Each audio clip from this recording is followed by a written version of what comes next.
ನಮಸ್ಕಾರ. ಕನ್ನಡ ನಾಡಿನ ಸಮಸ್ತ ಜನತೆಗೆ ಸ್ವಾತಂತ್ರ್ಯದ ದಿನ ಹಾರ್ದಿಕ ಶುಭಾಶಯಗಳು. ಸ್ವಾತಂತ್ರ್ಯ ಬಂದು 80 ವರ್ಷಗಳಾಗಿದೆ.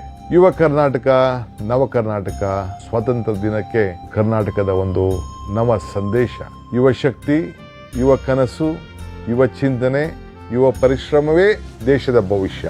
ಭಾರತದ ಅಭಿವೃದ್ಧಿ ರಥಕ್ಕೆ ಕರ್ನಾಟಕ ಕೂಡ ಒಂದು ಯುವ ಶಕ್ತಿಯ ಚಕ್ರ. ತಾವೆಲ್ಲರೂ ಕೂಡ ಕರ್ನಾಟಕ ಪ್ರತಿಭೆಗಳ ತವರೂರಿನ ಪ್ರತಿನಿಧಿಗಳು. ಕರ್ನಾಟಕದ ಸಾಧನೆಯೇ ಭಾರತದ ಸಾಧನೆ. ಕರ್ನಾಟಕ ಪ್ರಪಂಚದ ದೃಷ್ಟಿಕೋನ ಎಂಬುದನ್ನು ನಾವು ಯಾರು ಕೂಡ ಮರೀಲಿಕ್ಕೆ ಸಾಧ್ಯ ಇಲ್ಲ. ಬೆಂಗಳೂರಿನ ಮೂಲಕ ಭಾರತವನ್ನ ಇಡೀ ವಿಶ್ವ ನೋಡ್ತಾ ಇದೆ. ಕರ್ನಾಟಕವು ಅತಿ ಹೆಚ್ಚು ವೈದ್ಯರನ್ನ, ಇಂಜಿನಿಯರ್ಗಳನ್ನ, ಪ್ಯಾರಾಮೆಡಿಕಲ್ ಸ್ಟಾಫ್ಗಳನ್ನು ದೇಶದ ಕೊಡುಗೆಯಾಗಿ ನೀಡುತ್ತಿದ್ದೇವೆ. ಸ್ಟಾರ್ಟ್ಅಪ್ಗಳ ರಾಜಧಾನಿಯಾಗಿದೆ. ಇಡೀ ವಿಶ್ವ ಗಮನವನ್ನು ಸೆಳೆದಿದ್ದೇವೆ. ಇದು ನಮ್ಮ ಯುವಕರ ಒಂದು ದೊಡ್ಡ ಶಕ್ತಿ.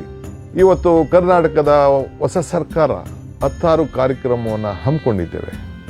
ಈ ಕಾರ್ಯಕ್ರಮಗಳ ಪೈಕಿ ಯುವ ಜನತೆಯಲ್ಲಿ ಕ್ರೀಡೆ, ಸಂಸ್ಕೃತಿ, ವೈಜ್ಞಾನಿಕ ಮನೋಭಾವವುಳ್ಳ ಉತ್ತೇಜನ ನೀಡಲು 10,000 ಭಾರತ್ ಜೋಡೋ ಯುವ ಸಂಘಗಳನ್ನು ಸ್ಥಾಪನೆಯನ್ನು ಮಾಡ್ತಾ ಇದ್ದೇವೆ.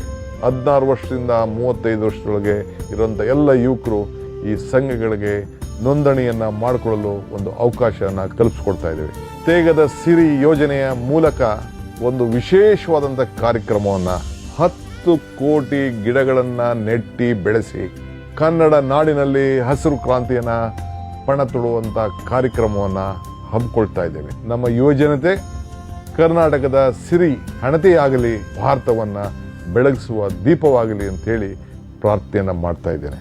ಮತ್ತೊಮ್ಮೆ ಎಲ್ಲರಿಗೂ ಸ್ವಾತಂತ್ರ್ಯ ದಿನದ ಹಾರ್ದಿಕ ಶುಭಾಶಯಗಳು.